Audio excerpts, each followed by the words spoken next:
Open your cerebral cortex and shift your lobes into upper beta phase, because you are going to have Bitcoin knowledge transmitted directly into your vestibulocochlear. Your host of Bitcoin Knowledge is Trace Mayer, an early Bitcoin advocate since it cost $0.25, but this is not intended to be investment advice. A doctor of jurisprudence, but this is definitely not legal advice. And an investor in core cryptocurrency infrastructure, including Armory, BitPay, Kraken, and Mitagio, but this is not a recommendation of those services. Here, you get fed via direct mind download with pure and free Bitcoin knowledge. Welcome back to the Bitcoin Knowledge Podcast. We have with us Patrick Dugan. He is a trading systems designer at MetaLiquid and also a board member at the Omni Foundation. Patrick, welcome to the podcast. Hey, thanks a lot for having me. Yeah, so I'm very excited about this Omni Foundation. It's a Bitcoin 2.0 layer for the blockchain. And, maybe you can give us a little bit of background, like what exactly are you doing at MetaLiquid and over at the Omni Foundation? Yeah, so I write trading systems in Node.js and do a lot of arbitrage in Bitcoin. And I'm going to be involved in using that technology in my capacity as a board member of the Omni Foundation, which I stepped up. I volunteered to join back in April in order to systematically manage about 15% of the Omni money supply that the foundation holds and providing liquidity. So people have complained a lot about how Mastercoin, which we're in the process of rebranding as Omni, has had pretty poor liquidity, and I'm trying to quantitatively solve that. So that's where these two roles meet. Oh, okay. That's very interesting. Yeah, because I've noticed that the Mastercoin or OmniCoin has $500,000 a day of liquidity, when it actually seems that there's quite a bit of utility from it. For example, the MadeSafe coin that's out there. We've interviewed Reeve Collins from Tether, and from what I understand, Tether sits on top of the Omni layer. So, I'm pretty excited about this. When we're talking about these 2.0 projects, Ethereum, Counterparty, they took like a year to deliver, and so far, it's been almost 2 years since the crowd sale with the Omni protocol. Like, what's up? What's up with that? Well, okay, so it's a good thing to address. So I got involved in the project in February of 2014, but it did the crowd sale about 8 months prior to that. So in that interval, they started out, I think, a bit naively about best practices in technology development and software development, and they wanted to do everything decentralized. There was at that time, a very kind of idealistic sense about, let's like decentralize everything, including how we work.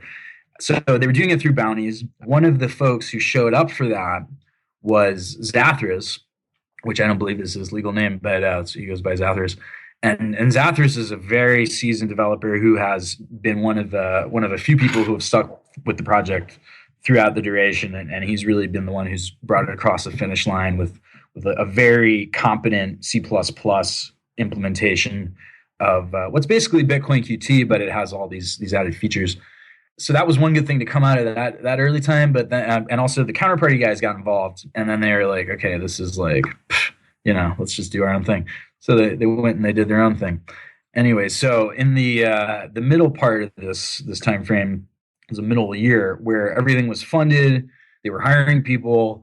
That's when Craig Sellers got involved, and he's another person who's been very intensely involved and loyally involved through the duration. And they realized, okay, like the tools that we built in the last 10 months or so, they were using Obelisk and libbitcoin derivatives. And so they're having syncing issues. And they're like, okay, we just got to do one reference implementation as opposed to what Ethereum did, where they did 3, right? Which seemed like a good idea, but it's just focus on doing one. So they focused on a C++ fork of Bitcoin Qt. So everything is easy to integrate. And they're chipping along with that. And then the last through 2015, they ran out of Bitcoin, and I'm not going to get into the backroom dealings involved in that, but basically the dedication of myself and Craig and Zathras and Dex and Adam, who did the Omni wallet, has allowed, and if I'm going to mention everyone, Sean Gilligan, who did Omni J, which is the Java implementation to allow mobile. Folks have gotten involved, have stayed involved despite needing to do other work, and we've managed to bring it across the finish line. And by the time this podcast launches, we should be a couple of weeks into being live on the DEX. Well, that's exciting. So what exactly is like Omni, relative to some of the other projects out there? We've got like colored coins, we've got Counterparty, Symbiont, and you've talked about Bitcoin QT. One thing I like about omniwallet.org is that you can actually manage the private keys to, say, your MadeSafe coins on in your Armory wallet, so they're complete cold storage, but at the same time you can craft your offline transaction using omniwallet.org. So maybe you can talk a little bit about that. Like, what exactly is this functionality that's being built with this second layer on top of Bitcoin using the Omni protocol? Sure. So I'm going to shotgun some technical things. So I just want to mention that they've done some work with BitCo on integrating multisig as well. So the basic idea of a colored coin is that you're marking Bitcoin, specific Bitcoin, as so-and-so asset, right?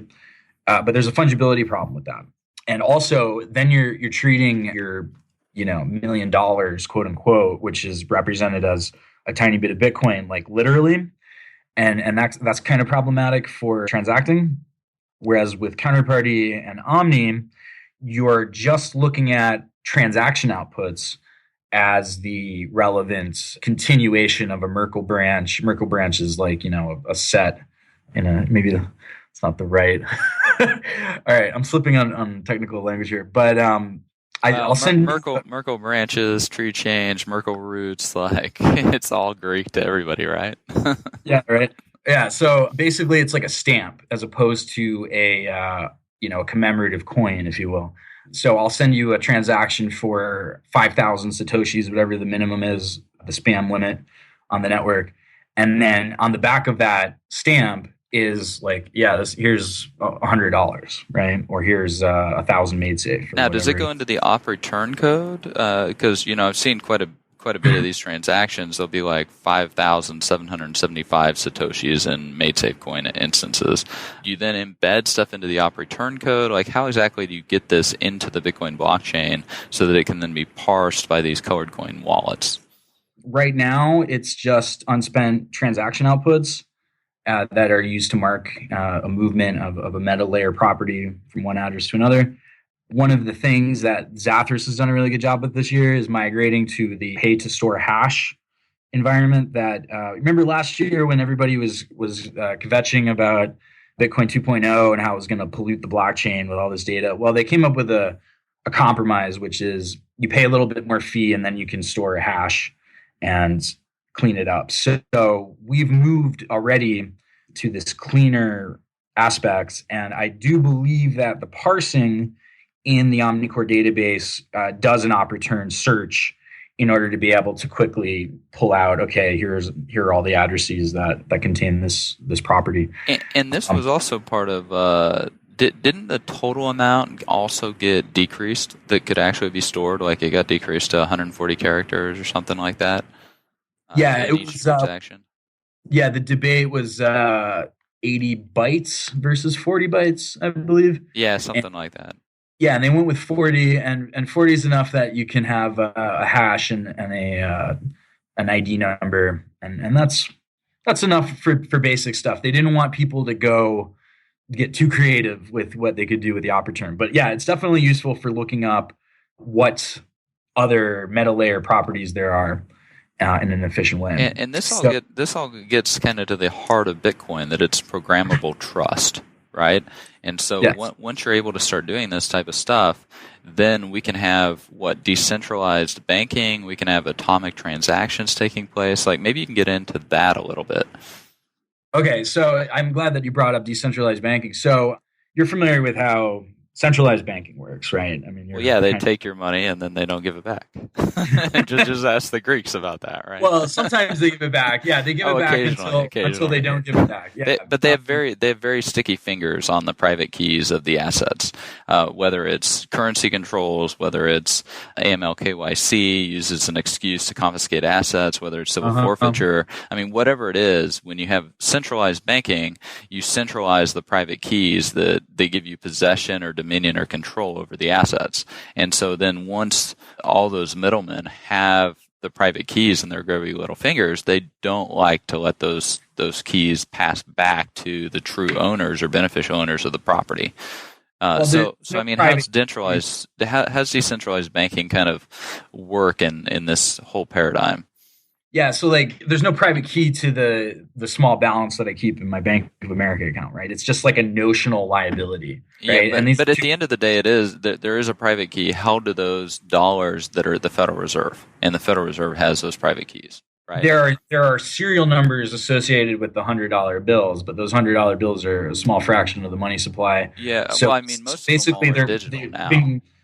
So they've been creating money backed against assets, right? And those assets used to be gold under the Bretton Woods thing. And then at post-Nixon, it became basically taking debt as your asset to issue more money and so on, right? And this has happened at the domestic level. I think a lot of people now, since like Ron Paul came out like 7 or 8 years ago, a lot of people get the idea that the banks are creating more money by loaning people money. It's new money. They go spend it. New deposits, thus banks can loan more.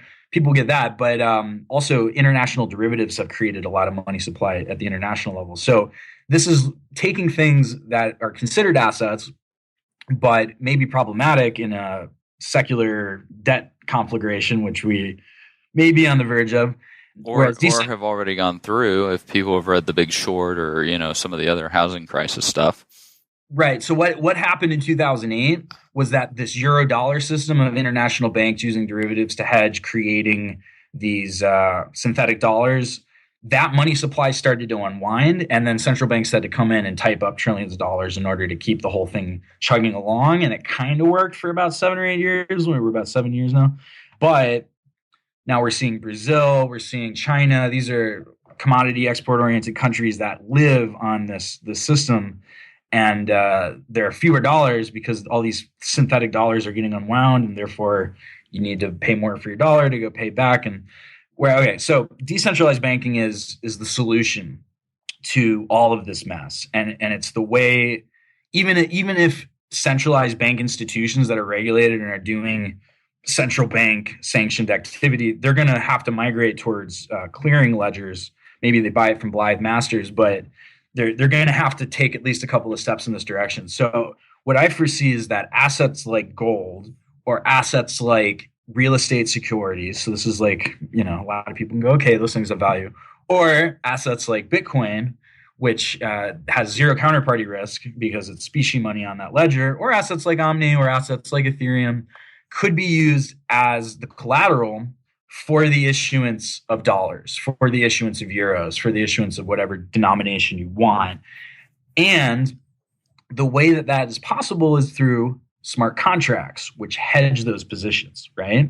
So back when Bitcoin was rallying in July during the Greek panic, the premium in the OKCoin futures, which are the most liquid, or not most liquid, but the most highly traded thing in Bitcoin right now, that premium it was like typically about like a 1.5% a week. You could like short the weekly contract, and then at the expiration you would have maybe a little more Bitcoin, maybe a little bit less, but the dollar value would be 1.5% higher, and you do that every week. That's pretty good, right?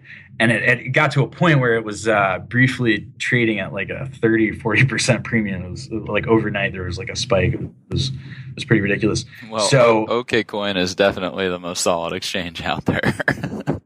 Yeah, you're right. I'll do disclaimer about keeping your funds there.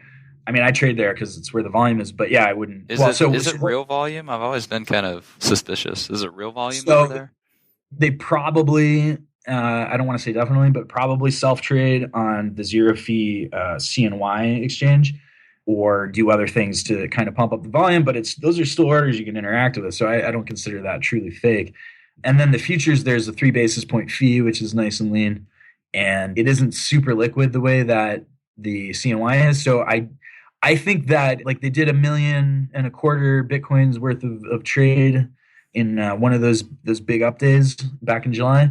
I think that's real volume, and it's because people can take a lot of leverage, so they end up flipping a lot of contracts, and and then they're super skittish about it. So if it moves a buck, they'll try to, because it's a big profit to them, they'll take it. So I think those are legitimate volumes.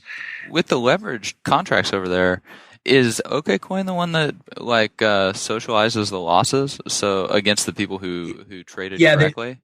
They haven't had to do that though since November. There was because that's just so shady.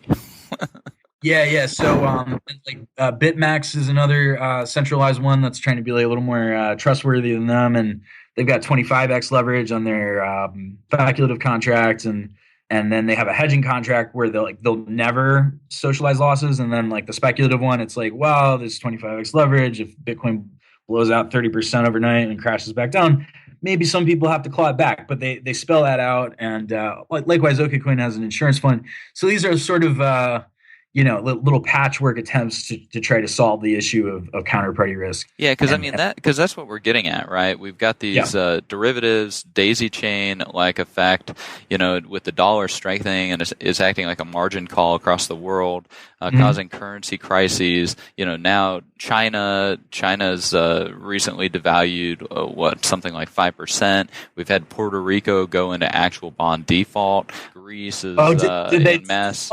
Oh yeah. Puerto Rico actually defaulted, which they missed makes payment? They missed $72 million payment, and then they're going to default on another payment here pretty soon. So it makes me wonder if that's going to be triggering like the credit default swaps, and then what effects that going to have on these bond insurers and reinsurers, on up the chain. I mean, because as Buffett says, these are daisy chain financial weapons of mass destruction, and then further connecting the dot like the Tianjin port explosion, it makes you wonder like, was that kind of retaliation for China wanting to get into the SDR and then being denied, and instead re-reporting their gold supply holdings over 60% higher, and then China's come out again with another 19 tons, another 5% increase. So we're in a currency war right now, and we will find out that China has over 10,000 tons in the country, and they're going for 20 at some point.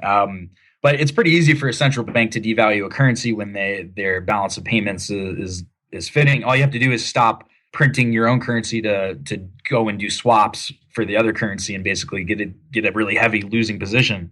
If you just stop doing that, then the currency will tend to find its market price, right? And they basically just threw in the towel like Switzerland did and everybody else. There's this collective sense that the central planners can't keep the lid on things. And just another technical point, like the credit default swaps may net out tens of billions of dollars on some of these things. And of course, if you had like a worldwide chain, that would be a big deal. But the really big deal are the currency swaps and the interest rate swaps, which have notional values in the hundreds of right, because when you have a counterparty failure due to inability to properly perfect the collateral or whatever it is, notional becomes nominal, right? Yeah, well, that's the deflationista argument, right? And I wrote a book about this. I wrote a book about this back in 2008, the great credit contraction, and it's all playing out. Like capital's seeking the safer, more liquid assets.